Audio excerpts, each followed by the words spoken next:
नमस्कार, मैं रचना शर्मा। चढ़ती कला टाइम टीवी देख रहे सभी दर्शकों का स्वागत करती हूं। आप देख रहे हैं हरियाणा के समाचार। समाचारों की शुरुआत से पहले एक नजर आज की मुख्य सुर्खियों पर।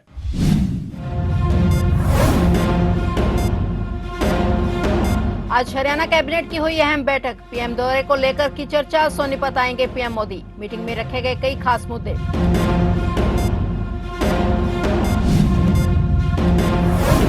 हरियाणा एडीजीपी के परिवार को मिली सुरक्षा। आईपीएस पूर्ण की पत्नी को मिली 24 घंटे की सिक्योरिटी। परिवार की सुरक्षा को लेकर प्रशासन ने उठाया कदम।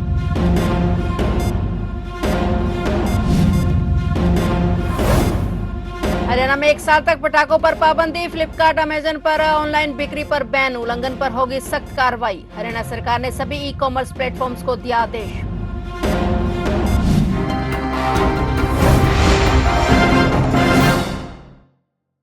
और अब समाचार विस्तार से। चंडीगढ़ के हरियाणा सिविल सचिवालय में आज मुख्यमंत्री नायब सिंह सैनी की अध्यक्षता में कैबिनेट बैठक बुलाई गई। यह बैठक मुख्य रूप से प्रधानमंत्री नरेंद्र मोदी के आगामी दौरे और राज्य सरकार के 1 साल पूरे होने के आयोजन पर केंद्रित रही। बैठक में प्रधानमंत्री मोदी के 17 अक्टूबर को सोनीपत के राई में होने वाले राज्य स्तरीय कार्यक्रम की तैयारियों, सुरक्षा व्यवस्था, परिवहन और विकास योजनाओं पर चर्चा हुई। जानकारी के मुताबिक पीएम मोदी गरीब परिवारों के लिए 32,000 फ्लैट प्लॉट आवंटन की योजना का ऐलान कर सकते हैं। इसके अलावा किसान कल्याण, बुनियादी ढांचा विकास और महिला सशक्तिकरण से जुड़ी योजनाओं पर फोकस रहेगा। मुख्यमंत्री सैनी ने हाल ही में अधिकारियों के साथ लगातार बैठकें कर रैली की तैयारियां तेज कर दी हैं, जिसमें सुरक्षा और परिवहन व्यवस्था प्रमुख हैं। वहीं आज बुलाई गई कैबिनेट बैठक में कई अहम मुद्दों पर चर्चा की गई।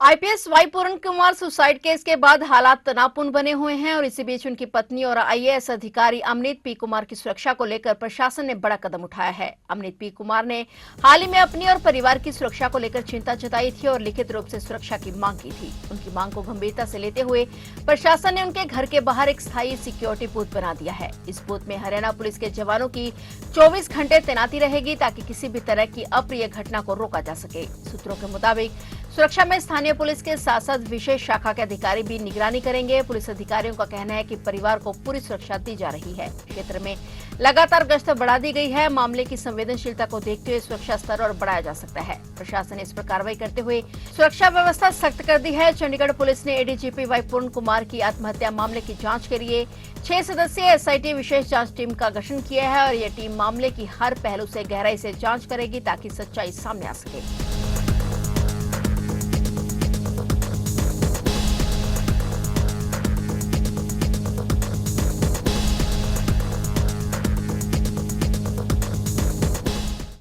हरियाणा सरकार ने वायु प्रदूषण पर रोक लगाने के लिए गैर एनसीआर जिलों में 1 साल तक ग्रीन पटाखों को छोड़कर सभी तरह से पटाखों पर पूर्ण प्रतिबंध लगा दिया है और अब किसी भी व्यक्ति या संस्था को पटाखों के निर्माण, भंडारण, बिक्री ऑफलाइन या ऑनलाइन और फोड़ने की अनुमति नहीं होगी। यह आदेश पर्यावरण और जलवायु परिवर्तन विभाग ने पर्यावरण संरक्षण अधिनियम 1986 की धारा 5 के तहत जारी किया है। जिला प्रशासन और पुलिस अधिकारियों की ओर से आदेश को पूरे साल सख्ती से लागू करने के निर्देश दिए हैं। हरियाणा प्रदूषण कंट्रोल डिपार्टमेंट के अतिरिक्त मुख्य सचिव सुधीर राजपाल ने यह आदेश जारी किए हैं। उन्होंने कहा कि दीपावली, गुरु पर्व, क्रिसमस और नववर्ष पर सिर्फ ग्रीन पटाखे फोड़ सकते हैं। ग्रीन पटाखों के लिए निर्धारित समय सीमा के अनुसार दीपावली और गुरु पर्व पर रात 8 बजे से 10 बजे तक, क्रिसमस और न्यू ईयर पर रात 11:55 से 12:30 तक पटाखे फोड़े जा सकते हैं। और राज्य सरकार ने फ्लिपकार्ट, अमेजन सहित सभी ई कॉमर्स प्लेटफॉर्म्स को आदेश दिया है कि वे पटाखों की ऑनलाइन बिक्री या डिलीवरी तुरंत बंद करें। किसी भी गैर एनसीआर जिले में ऑनलाइन ऑर्डर स्वीकार करना अब कानूनी अपराध माना जाएगा और इस पर प्रदूषण विभाग की एक टीम नजर भी रखेगी। ऑनलाइन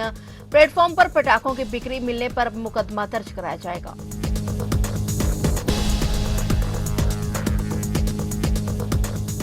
गुरुग्राम में आज सुबह पुलिस और बदमाशों में एनकाउंटर हो गया। पुलिस ने एनकाउंटर में 2 बदमाशों को धर दबोचा है। एनकाउंटर सोना विधायक तेजपाल तंवर के गांव रामगढ़ के पास हुआ। गुरुग्राम पुलिस की सेक्टर 39 और सेक्टर 40 क्राइम ब्रांच को जानकारी मिली कि 2 शार्प शूटर एरिया में घूम रहे हैं और पुलिस ने नाकाबंदी की और इस दौरान 2 व्यक्ति आते हुए दिखाई दिए और पुलिस ने उन्हें रुकने का इशारा किया तो बदमाशों ने पुलिस टीम पर ही फायर करना शुरू कर दिया। पुलिस टीम ने भी जवाबी कार्रवाई करते हुए फायर किया, जिसमें दोनों बदमाशों के पैरों में गोली लगी। पुलिस की टीम ने दोनों बदमाशों को हिरासत में ले लिया है और अस्पताल में भर्ती कराया। पुलिस प्रवक्ता संदीप कुमार ने बताया कि दोनों बदमाश अमृतसर इलाके के रहने वाले हैं और दोनों बदमाशों ने गुरुग्राम पुलिस की टीम पर 7 राउंड फायरिंग की, जबकि पुलिस की तरफ से अपने बचाव में 4 राउंड फायरिंग की गई और दोनों बदमाशों की पहचान सुखनजीत उर्फ गंजा और सुमित शर्मा के रूप में हुई है। दोनों आरोपियों के पास से पुलिस को एक देसी पिस्तौल और 2 जिंदा कारतूस भी बरामद किए गए हैं। अस्पताल से डिस्चार्ज होने के बाद इनसे पूछताछ की जाएगी।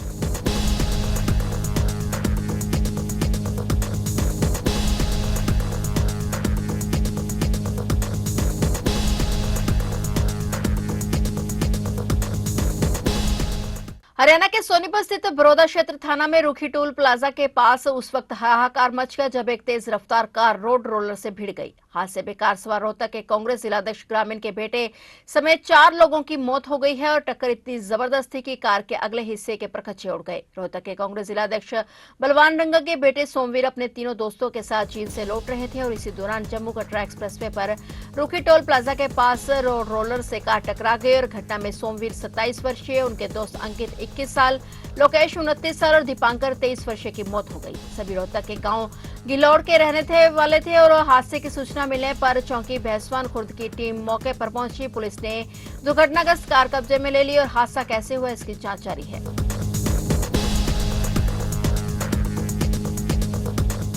हरियाणा में नए जिले बनाने की योजना पर काम चल रहा है। 1 नवंबर 2025 को हरियाणा दिवस पर सरकार 23वें जिले की घोषणा करने की तैयारी में है। सरकार के पास 10 जिलों का प्रस्ताव विचाराधीन है। इनमें असंध, पटौदी, डबवाली, हांसी, गोहाना शामिल है और सूत्रों का कहना है कि सबसे पहले गोहाना, हांसी और डबवाली में से किसी एक को जिला बनाने की घोषणा होगी। बाकी को लेकर जनगणना के बाद ही फैसला लिया जाएगा और अब तक पुनर्गठन उप समिति को 73 प्रस्ताव मिले हैं और इनमें 10 नए जिले, 14 उपमंडल, 4 तहसील और 27 उप तहसील बनाने के प्रस्ताव हैं। नए जिले के लिए 125 से 200 गांव, 4 लाख से अधिक आबादी और 80,000 हेक्टेयर से अधिक क्षेत्रफल होना जरूरी है। समिति ने बैठक कर उपमंडल, तहसील और उप तहसील बनाने के लिए भी अलग अलग मानदंड तय किए हैं। बैठक में लिए गए निर्णय मुख्यमंत्री नैब सिंह सैनी को अनुमोदन के लिए भेजे जाएंगे।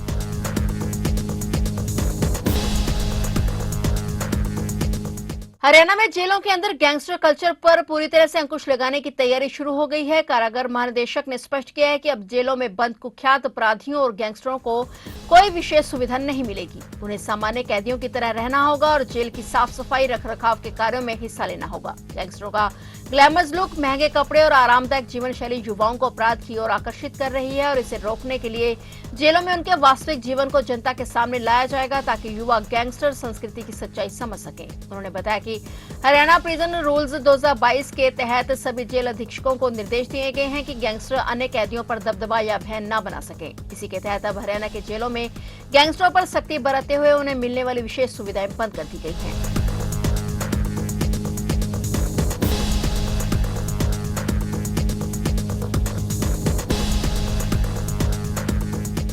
कैथल के आरकेएसडी कॉलेज के सभागार जिला कष्ट निवारण समिति की बैठक का आयोजन किया गया और इसमें हरियाणा के परिवहन, ऊर्जा एवं श्रम मंत्री अनिल विज ने 19 शिकायतों की सुनवाई की। इसमें 5 पुरानी और 14 नई शिकायतें शामिल रही। बैठक में मंत्री अनिल विज ने अधिकारियों को सख्त निर्देश जारी करते हुए कहा कि जिला कष्ट निवारण समिति की बैठक में जो भी आदेश दिए जाते हैं उनकी गंभीरता से पालन किया जाए ताकि आमजन को राहत मिल सके। मंत्री ने कई मामलों में अधिकारियों के खिलाफ सख्त कार्रवाई करने के आदेश दिए। उन्होंने 5 अलग अलग मामलों में एसडीओ सहित जिम्मेदार कर्मचारियों, फाइनेंस कंपनी सहित अन्य के खिलाफ केस दर्ज कर आवश्यक कार्रवाई करने के आदेश जारी किए हैं। साथ ही एसडीओ को निलंबित करने के भी आदेश दिए हैं और साथ ही उन्होंने 2 मामलों में जिला कष्ट निवारण समिति सदस्यों और अधिकारियों को कमेटियों का गठन कर जांच रिपोर्ट देने और एक मामले में डीसी को जांच कर रिपोर्ट देने के आदेश दिए। उन्होंने कहा कि अनिल विज के दरबार में बार बार तारीख नहीं मिलती, यहाँ न्याय मिलता है, यहाँ काम में लापरवाही और भ्रष्टाचार किसी भी कीमत पर बर्दाश्त नहीं किया जाता।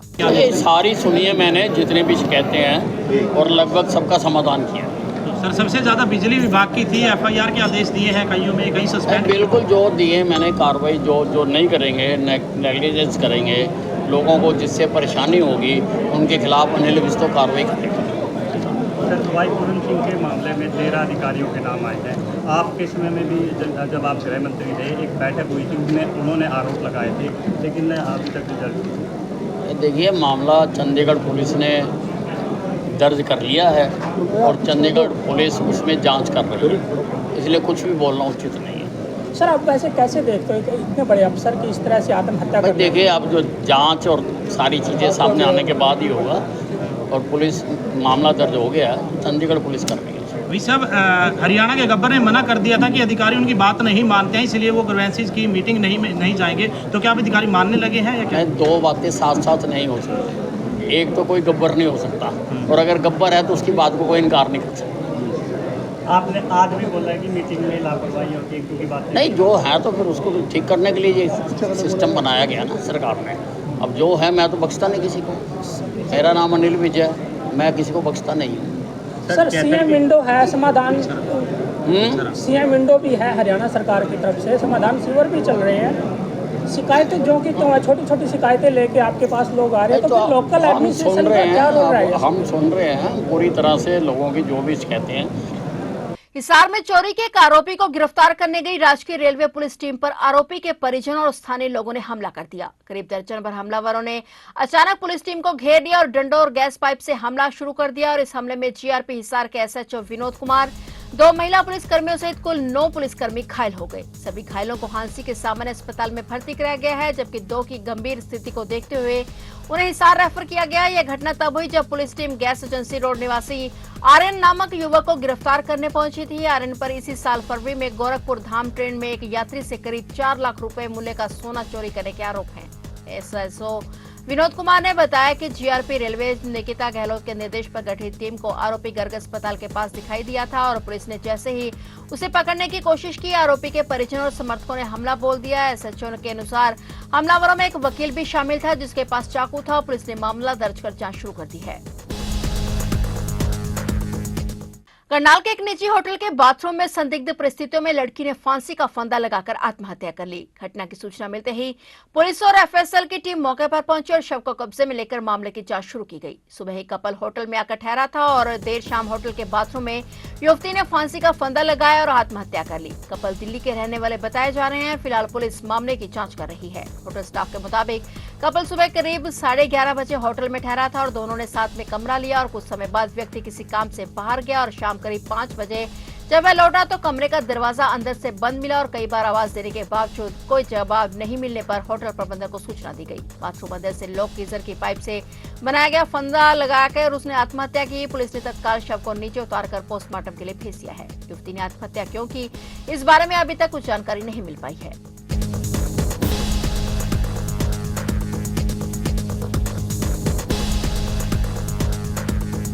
तो आप देख रहे थे हरियाणा के समाचार और नए समाचारों के साथ फिर से हाजिर होंगे। तब तक के लिए देखते रहिए चढ़ती कला टाइम टीवी और अब मुझे दीजिए इजाजत। धन्यवाद।